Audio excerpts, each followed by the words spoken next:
Hi, I'm Ron Nutter, and welcome to another edition of Tech Bites with Ron Nutter. This time, we're going to walk through getting your ambient weather station set up to talk to Alexa. And trust me, it's really easy. As with anything, there's more than one way to skin a cat, and I'm going to walk you through one of the ways I've done it. Like I said, there's any number of ways that you can do this. So it's just a matter of what your personal preference is going to be, and there is no right or wrong way. So let's switch over to the page, and as they say, we'll make this happen.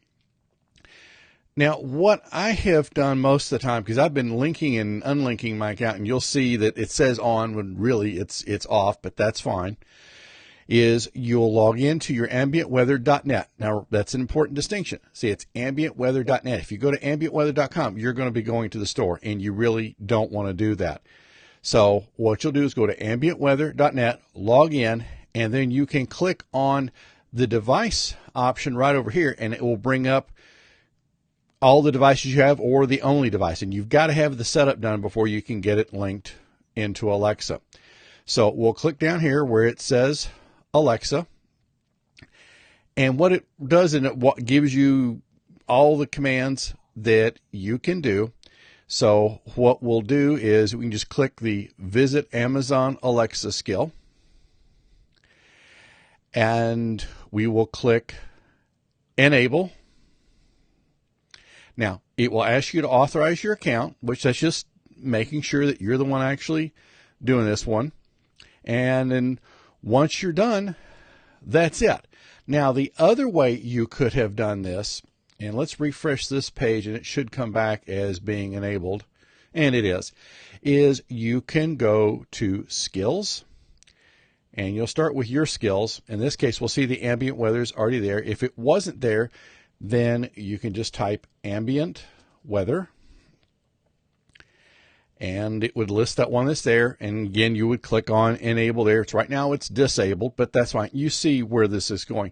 So really, it's very straightforward with what has got to be done. And now we're going to, I've got my little hockey puck here, and we'll do some testing. Computer, ask ambient weather what the weather report is. The outdoor temperature at basic is 80.1 degrees, and the outdoor humidity is 58%, and the dew point is 64 degrees. Okay, I think you should have heard that one. So, and you can say, computer, ask ambient weather for yesterday's weather report. The high outdoor temperature at basic for May 25, 2019 was 95 degrees. The low was 63.9 degrees, and the average was 73.5 degrees. Hopefully you heard that one a little bit easier. I found the right place to hold it. The studio mic I've got is a little directional, and I forgot how directional it was at times. Now, as you're setting this up, because you will have already, well, at this point, you'll have two accounts. You will have your Amazon account to talk to your Madam A devices, and you'll have your ambient weather account. So make sure that you get this checklist.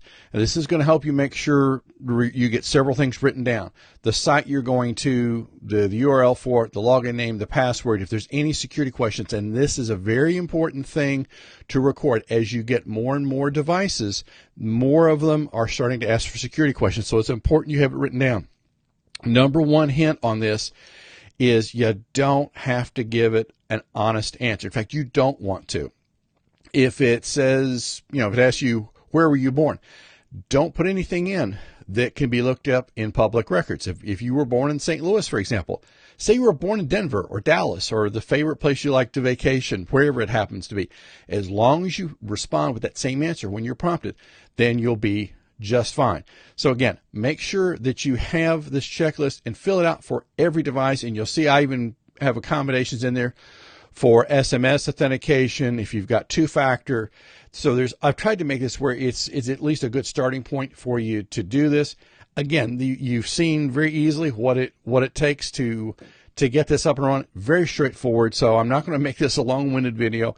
If you haven't bought an ambient weather station, it is certainly one of the more affordable options I found to look at. If you buy it through my affiliate link, I do get some money out of that one. Greatly appreciate it, but I'm more concerned about you finding the one that's best for you. So thank you for everybody who's been watching the videos. Make sure you get that checklist, and I'll be producing yet more videos and trying to show you some of the different options of what's going on. Thank you for your time, and we'll see you in the next video.